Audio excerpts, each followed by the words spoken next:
пытается расколоть наше общество, спекулируя на боевых потерях, на социально-экономических последствиях санкций, спровоцировать гражданское противостояние в России и, используя свою пятую колонну, стремиться к достижению своей цели. А цель одна, я уже говорил об этом, разрушение России. Но любой народ, а тем более Россия... Desde que foi criado em 1995, o Índice de Percepção de Corrupção se tornou o principal indicador global no que diz respeito à corrupção no setor público. Seus resultados, divulgados anualmente, chamam a atenção. Em 2021, a Rússia ocupou a posição 136 de um total de 180 países e obteve um score de apenas 29 pontos, de um total de 100. De acordo com outra pesquisa feita também em 2021, depois da disparidade de renda, a segunda maior preocupação dos millennials na Rússia é a corrupção, e uma das principais falhas da presidência de Putin, apontada pelos próprios russos, estaria justamente relacionada à ineficácia do governo Putin em combatê-la. Mas não poderia ser diferente, afinal Putin se vale de alianças para se perpetuar no poder. Por isso, não é de se espantar que Putin não apenas não tenha conseguido conter ou diminuir a corrupção dentro da máquina pública russa, como tenha sido ele mesmo um dos principais agentes a impulsioná-la. Enquanto praticamente todas as sociedades lidam com algum nível de corrupção, é praticamente impossível achar um que tenha internalizado esse conceito tão bem quanto a Rússia. Está intrincado na história do país, em sua cultura e em seu desprezo compreensível pelo sistema judicial. E embora seja verdade que os índices de corrupção ou cresceram ou se mantiveram praticamente estáveis durante o governo de Putin, não foi Putin que fez da Rússia uma cleptocracia, e esse problema definitivamente não começou depois que ele assumiu, mesmo que tenha piorado bastante desde então. As raízes da corrupção na Rússia são muito mais profundas e antigas, e têm mais a ver com a forma como a história desse país se desenrolou ao longo dos anos do que com Putin, que, em muitos aspectos, nada mais é do que um subproduto da cleptocracia russa. Assim como a Shadow Economy e o Estado mafioso, usado para caracterizar a Rússia de Putin, que mantém laços estreitos com os oligarcas russos, também são consequências diretas disso. Por isso, para entender como a Rússia se tornou um dos países mais corruptos do mundo e como isso afeta sua economia até hoje, é preciso entender o que é uma cleptocracia, como funciona uma Shadow Economy e por que a Rússia é de fato um Estado mafioso.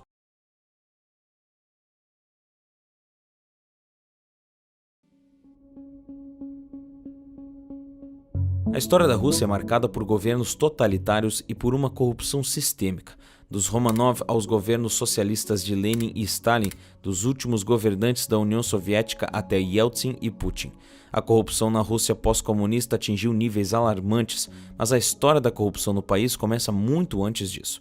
Um estudo feito em 2018 sobre a corrupção na Rússia entre os anos de 1750 e 1830 concluiu que pagamentos extraoficiais eram tão comuns que chegavam a entrar para os livros contábeis ao lado de outras despesas operacionais, e que, embora os valores negociados não fossem lá tão altos, eram suficientes para triplicar a renda de alguns oficiais. Dos mestres de ouro do Império Russo aos comissários da União Soviética, praticamente todos os tipos de agente do governo se envolviam em práticas de suborno. No período imperial, alguns oficiais enxergavam isso como uma forma comum de complementar a própria renda. Frequentemente, a questão do suborno na Rússia é apontada como um resquício de um sistema ainda mais antigo, chamado Kormlenia. Na Rússia de Kiev, o primeiro estado eslavo, o governante e seus agentes passeavam pelas cidades coletando impostos e tirando para si uma parte do que era arrecadado. Esse sistema foi institucionalizado por volta do século X ou XI, ao ponto do artigo 42 da Russkaya Pravda, a compilação mais antiga de leis russas, deixar claro a quantidade de dinheiro e comida que deveriam ser pagas pelos residentes locais. Nos séculos XIII e XIV, muitos burocratas acabaram se apropriando do sistema Kormlenia para sustento próprio, e apesar de ter havido diversas tentativas para acabar com esse sistema, a ausência de limites entre o público e o privado se tornou um dos costumes mais antigos da Rússia. Costume esse que existe até hoje e que atingiu proporções inimagináveis devido a falhas no sistema legal russo e na percepção da lei por parte do povo. Para começar, foi extremamente difícil codificar a lei na Rússia Imperial. Pedro o Grande ordenou a sistematização do código jurídico, que acabou não acontecendo porque era praticamente impossível codificar a massiva e caótica quantidade de estatutos contraditórios que existiam na época. Foram várias tentativas de unificar o sistema jurídico russo até finalmente o surgimento de um corpo de leis, compilado em 1835. Além disso, o povo russo possui uma desconfiança imensa em relação às leis em geral, mas as razões por trás dessa descrença são totalmente compreensíveis e criadas pelo próprio Estado, o que nos leva à Rússia czarista. O sistema judicial da Rússia czarista podia ser facilmente caracterizado como uma verdadeira desordem. A princípio, ele era organizado em classes com cortes separadas e punições diferentes para os membros da nobreza, do clero e da população em geral. Muitas leis eram criadas de forma arbitrária por tiranos que abusavam do poder, o que resultava na ausência de um código jurídico confiável. E quando não era isso, era a brutal ineficiência das cortes. No início do regime de Nicolau I, havia 2 milhões de casos à espera de uma decisão. Alguns anos depois, esse número havia saltado para mais de 3 milhões. Durante o período soviético, é possível enxergar alguns aspectos semelhantes ao do antigo sistema Kormlene. Agora, eram os membros do partido que se sentiam no direito de obter o que bem quisessem, não importando os meios. Em 1970, um criminologista soviético chegou a relatar que crimes envolvendo dinheiro eram responsáveis por quase 1/4 de todos os crimes no país. O fim da União Soviética, ao invés de trazer alívio, trouxe mais um problema. As rápidas mudanças institucionais de uma economia em transição criaram brechas na lei que foram utilizadas para enriquecimento pessoal de grupos privilegiados. Não por acaso, esse período coincide com um dos maiores roubos da história, o desvio do equivalente a bilhões de dólares do Tesouro Soviético para contas privadas na Europa e nos Estados Unidos. O surgimento dos oligarcas, um grupo poderosíssimo de magnatas russos que surgiu nesse mesmo período, também ajudou a Rússia a se consolidar como uma verdadeira cleptocracia, ou Estado governado por ladrões.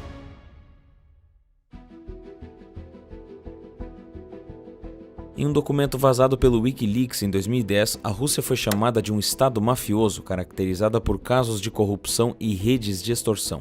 Os documentos ainda revelaram uma suspeita do governo norte-americano sobre a relação de Putin com a máfia russa.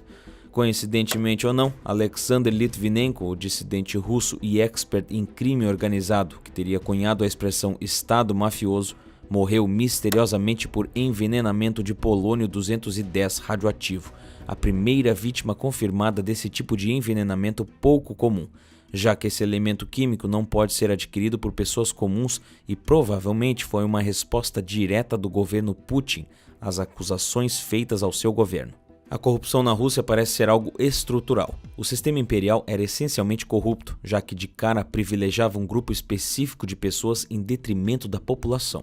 Depois, o sistema de governo soviético demonstrou ser igualmente corrupto, embora funcionasse de forma diferente. Mas foi como trocar 6 por meia dúzia. Substituíram todo o poderoso czar pelo culto à personalidade de Lenin e depois de Stalin, Khrushchev, Brezhnev e Gorbachev. Todos falharam, de um jeito ou de outro. Por fim, Yeltsin e Putin. Yeltsin encontrou uma economia em transição quando assumiu como primeiro presidente pós-União Soviética e precisou coordenar uma série de privatizações, já que até então a maioria das empresas soviéticas pertenciam ao Estado. Com a popularidade cada vez mais baixa, Yeltsin se valeu de seu cargo para promover essas privatizações a preços baixíssimos, dando preferência àqueles que podiam mantê-lo no poder. Mesmo assim, não deu certo. Yeltsin renunciou em 1999, até que ponto voluntariamente não se sabe ao certo. Em seu lugar entrou Putin. Mas o estrago já estava feito. Yeltsin havia tornado um grupo de pessoas extremamente rico e poderoso com todas essas privatizações. Esse grupo influenciaria diretamente a política dos próximos anos e ficaria conhecido como os temidos oligarcas russos.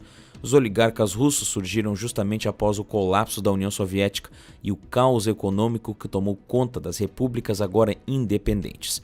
Além de riqueza e influência política, eles também passaram a controlar grande parte dos meios de comunicação de algumas das ex-repúblicas soviéticas, incluindo a Rússia. Quando Putin assumiu a presidência, ele rapidamente aprendeu a jogar o jogo dos oligarcas, o que explica por que os índices de corrupção do governo Putin são tão altos. E talvez o mais alarmante de tudo, por que Putin ainda está no poder, mesmo quase 23 anos terem se passado desde que Yeltsin renunciou em 99. A relação entre Putin e os oligarcas russos funciona como uma espécie de círculo vicioso, onde um permite a existência do outro porque assim os dois se beneficiam. Putin dá aos oligarcas mais poder e a influência do que eles deveriam ter, e em troca, os oligarcas ajudam a manipular a opinião pública e manter Putin no poder. E aí, o círculo se repete. Os oligarcas estão envolvidos em diversos crimes e muitos deles fazem parte do círculo íntimo de Putin. Como mostrou Pandora Papers, uma série de documentos vazados em outubro de 2021, Suleiman Kerimov é um desses oligarcas que teria, por exemplo, uma verdadeira fortuna escondida das autoridades. O estado mafioso de Putin ainda conta com um outro elemento, a chamada Shadow Economy, ou economia paralela, que representa um percentual relativamente alto do PIB do país e demonstra como a corrupção na Rússia não somente é algo comum, como se tornou uma espécie de negócio. Só em 2017 essa economia paralela foi responsável por mais de 45% do PIB do país. Em uma economia paralela, opera tudo o que teoricamente não deveria operar na economia tradicional: atividades ilegais, sonegação de impostos, serviços ilícitos, a lista é enorme. Mas o estado mafioso de Putin se aplica a outros governos também, praticamente todos os que governaram a Rússia até hoje, para ser mais preciso. Pelo menos os últimos 100 anos da Rússia foram marcados por uma corrupção sistêmica, estrutural, além de métodos pouco ortodoxos de se lidar com a oposição, como no caso da KGB e de todos os envenenamentos suspeitos que quase sempre levam a Putin.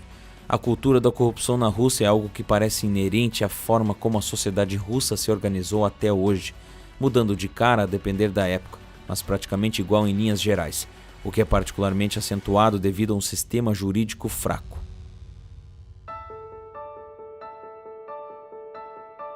Apesar de ter feito parte do G8, o grupo de países mais desenvolvidos do mundo, o G8 foi uma espécie de subproduto do G7, e em muitos lugares as pessoas se referiam a ele como G7 mais Rússia. A razão por trás disso é que a Rússia nunca foi um país desenvolvido. Talvez a União Soviética tenha chegado perto disso durante os anos de Guerra Fria, em que era considerada uma superpotência ao lado dos Estados Unidos. Mas fato é que a Rússia nunca foi e continua sem ser um país economicamente desenvolvido. Mas então, por que ela passou a integrar o G7? Arsenal nuclear é a resposta. Com o fim da Segunda Guerra Mundial e o desenrolar da Guerra Fria, a União Soviética e, por consequência, a Rússia se tornou uma baita potência militar e nuclear. E para não brincar com fogo, o clube dos 7 países mais desenvolvidos resolveu incluir a Rússia em suas decisões também. E sim, existem outros países com arsenal nuclear que não foram incluídos, é verdade, mas porque nenhum deles é tão poderoso nesse quesito quanto a Rússia. Mas a grande questão é, por que mesmo sendo tão poderosa, a Rússia não é desenvolvida?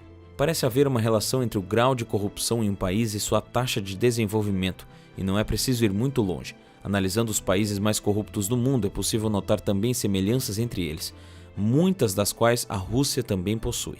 Os 10 países mais corruptos do mundo são Sudão do Sul, Síria, Somália, Venezuela, Iêmen, Coreia do Norte, Afeganistão, Líbia, Guiné Equatorial e Turcomenistão.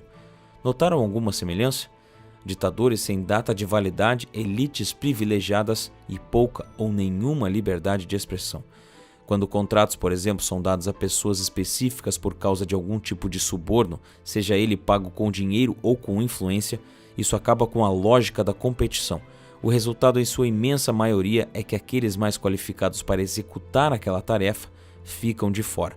Quanto mais isso acontece, mais ineficiente se torna a economia. Agora imagine que isso acontece em larga escala, em praticamente todos os setores da sociedade e de maneira avassaladora. Como uma sociedade assim pode se tornar economicamente desenvolvida? Se os impostos não são reinvestidos, mas desviados, se os que não são desviados não retornam por completo, se os que retornam, quando retornam, são utilizados quase que exclusivamente para manter essa bola de neve descendo ladeira abaixo. Na Rússia, um dos principais opositores de Putin tem sido Alexei Navalny, um ex-advogado que passou a expor a vida de luxo que Putin e seus aliados levam às custas dos cargos que ocupam. O mais curioso é que Navalny começou a usar plataformas livres como o YouTube para divulgar as suas ideias, algo que foge totalmente ao controle dos oligarcas e, consequentemente, de Putin.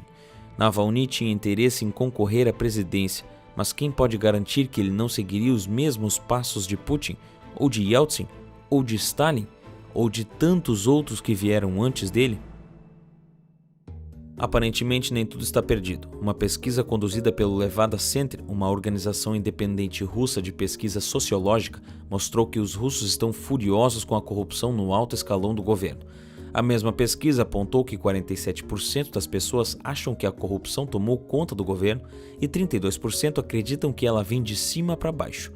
Isso demonstra como os russos provavelmente foram e continuam sendo vítimas de sucessivos governos tiranos, e que apesar de tudo que a história nos revela sobre essas pessoas e seus costumes ao longo dos anos, deve haver algum tipo de ética universal da qual os russos não foram totalmente privados. Se você quer ser independente financeiramente e ter um futuro melhor, você precisa começar a mudar agora. Faça uma escolha inteligente, saia da mesmice e busque algo novo.